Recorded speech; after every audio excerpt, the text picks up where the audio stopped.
If not for America, the Soviet Union might not only have lost the Second World War, it might have been crushed in ways that would have changed the map of Europe forever. That hard sentence is not a provocation for its own sake, but the opening of a simple structural claim. Industrial output, logistical reach, steady supplies of fuel and food, and the global capacity to move material across oceans altered the tempo and direction of the conflict in ways that ordinary battlefield heroics alone could not. The Red Army fought with extraordinary courage and sustained unbearable losses. It also fought with equipment, fuel, spare parts, trains and trucks that flowed into Soviet hands from distant factories and ports. To imagine the war without that flow is to imagine a very different operational space for German strategy, a far slower Soviet recovery after 1941, and a longer conflict with consequences no post-war planner would welcome. Start with the obvious. War is not fought by ideals alone. It is fought by men who need clothing in winter, boots that do not fall apart in mud, medicines that keep infection from becoming death, and food that keeps muscles working. In the winter of 1941 to 42 millions of men and civilians died or were rendered incapable by conditions that had little to do with shots fired. The scale of human endurance in the Soviet Union was enormous, but endurance has limits. When whole brigades lack proper winter clothing, their combat effectiveness collapses. When the rail net is broken and the few functioning locomotives are overloaded, supplies cannot reach the front.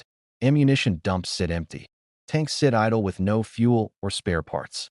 That is where outside assistance mattered, by providing relief to crucial bottlenecks and by increasing the margin within which Soviet commanders could operate. Material aid did not win battles by itself. It extended the rate at which the Soviet Union could replace losses and sustain offensives, and it reduced the likelihood that tactical successes would be lost to exhaustion, frost, or lack of wheels. The Lend-Lease and Allied supply programs were not magic. They were specific, measurable contributions that widened the Soviet operational window. Trucks, utility vehicles relatively unspectacular in peacetime, were among the most consequential items. Mobility shapes outcomes. An advancing formation requires fuel, towed artillery, ammunition, and medical evacuation. Thousands of wartime advances stalled in history books because the armies involved could not move what they needed forward faster than the enemy reacted. Across vast Soviet distances, with rails broken, roads churned into mud or snow, Allied trucks filled gaps in mobility. They were the connective tissue that turned local wins into broader operations. Equally significant were locomotives and rolling stock. Rail is the only practical way to move heavy equipment and sustained ammunition tonnages across continental distances. Transfers of locomotives and cars reduced choke points, sped redeployments, and increased the chance that reserves could actually reach a threatened sector in time. Without such capacity, German offensives encountered immediate logistical chokes that could have been exploited to greater effect. Fuel is another non-sexy truth about war. Planes without fuel sit. Tanks without fuel are ornaments. Artillery without propellant is harmless. Allied deliveries of oil products and lubricants kept Soviet engines running. The Soviet Union had oil fields and an immense industrial base, but production and distribution were disrupted by war. Refineries and pipelines were vulnerable. Supply lines were choked. The contrast between a well-supplied mechanized formation and one operating on scarce fuel is tactical and psychological. A commander who knows that his fuel lines are secure will be bold. One who fears they will be cut will dig in. Repeatedly during the war, the presence of reliable fuel and spare parts permitted Soviet commanders to press attacks in ways that incremental production increases alone could not have supported.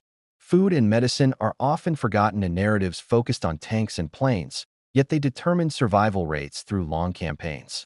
Medical supplies, antibiotics, dressings, blood plasma, reduced mortality and returned more men to the ranks.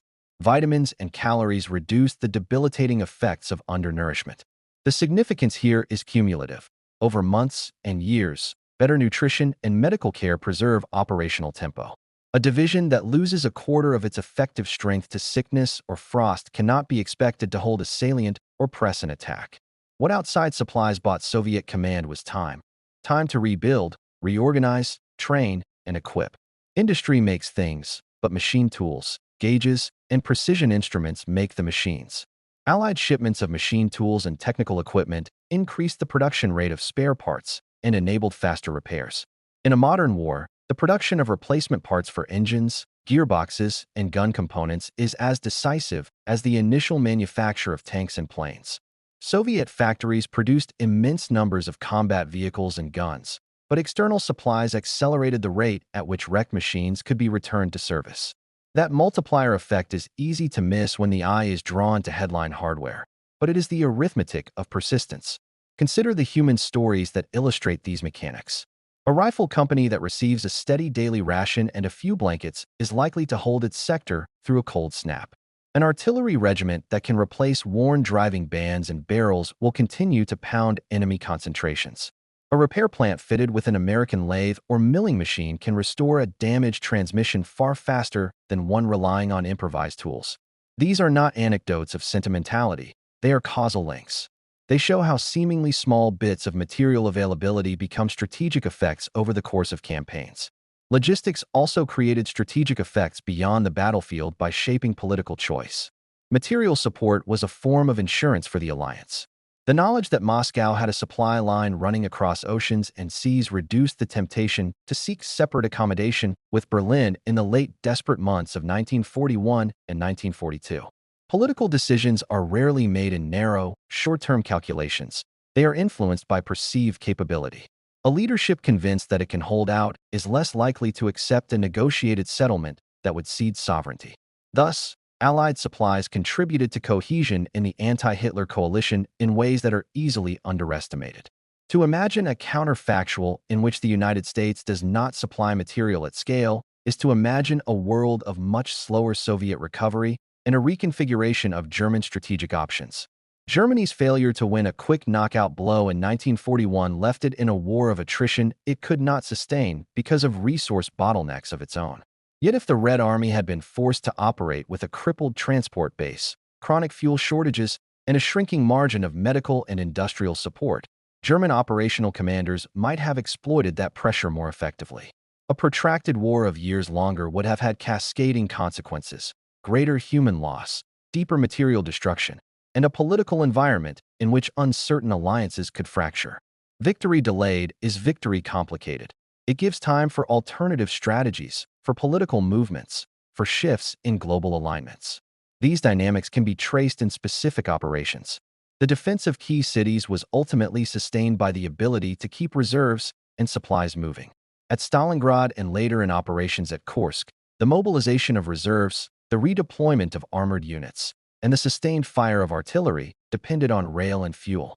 The ability to bring forward repair facilities and to keep aircraft flying in support of ground troops shaped the battlefield.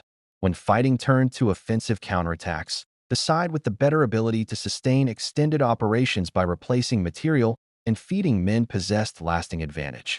Allied material helped lengthen and fortify that advantage. Another significant channel was the psychological impact on German forces and their allies.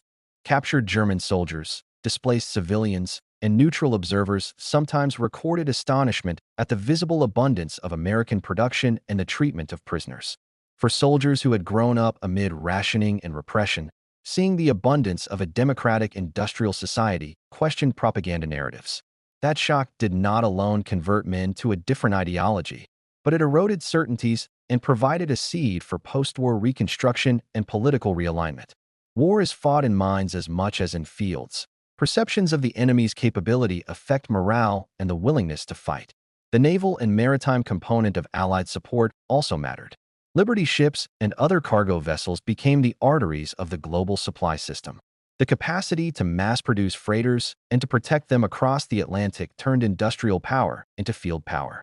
The convoys that reached Soviet ports by Arctic routes, the Persian corridor that funneled supplies southwards, and Pacific shipments to Vladivostok together formed a network that buffered the Soviet Union.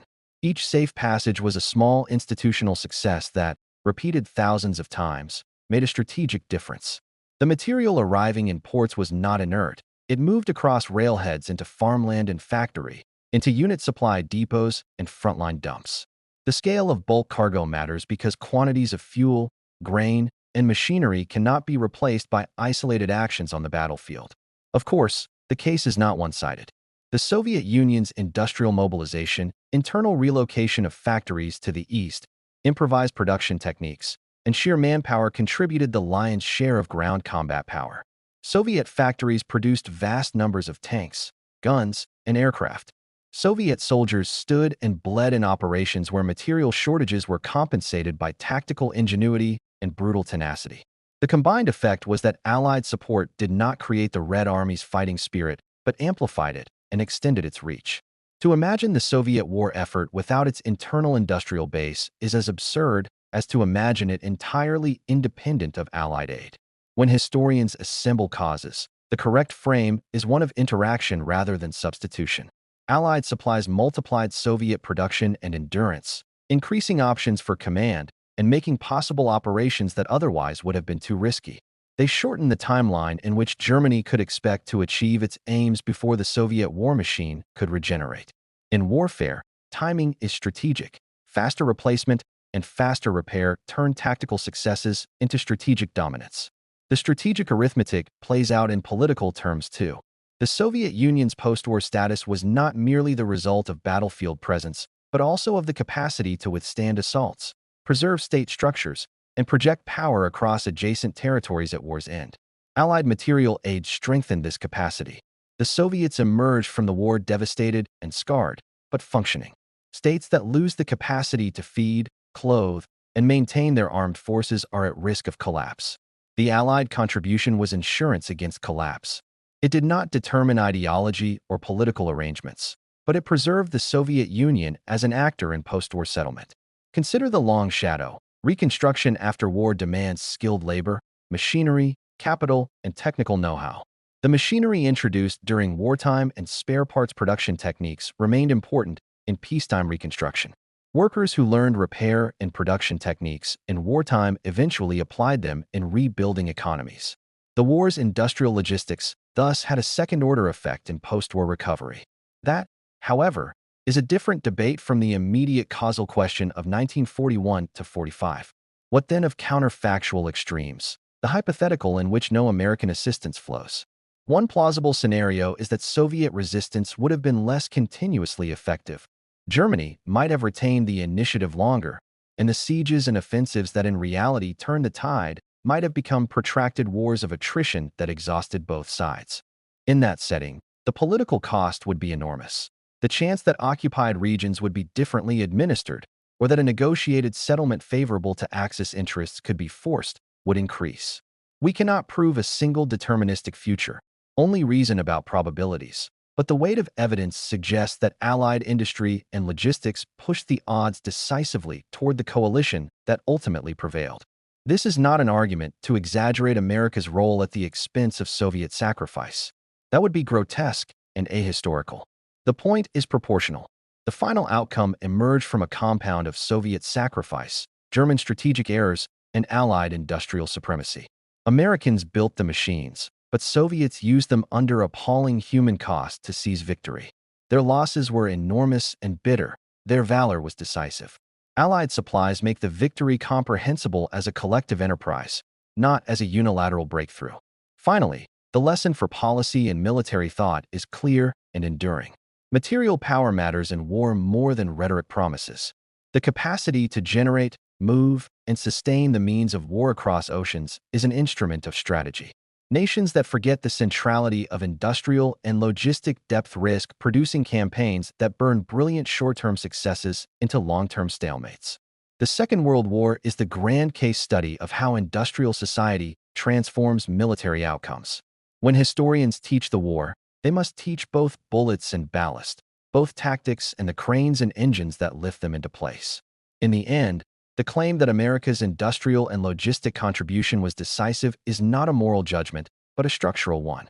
The Allied supply flows were not the only factor that mattered, but they were a multiplier that turned sacrifice into sustainable victory. If they had not existed, the map, the politics, and the human cost of Europe's 20th century would have been different in profound ways.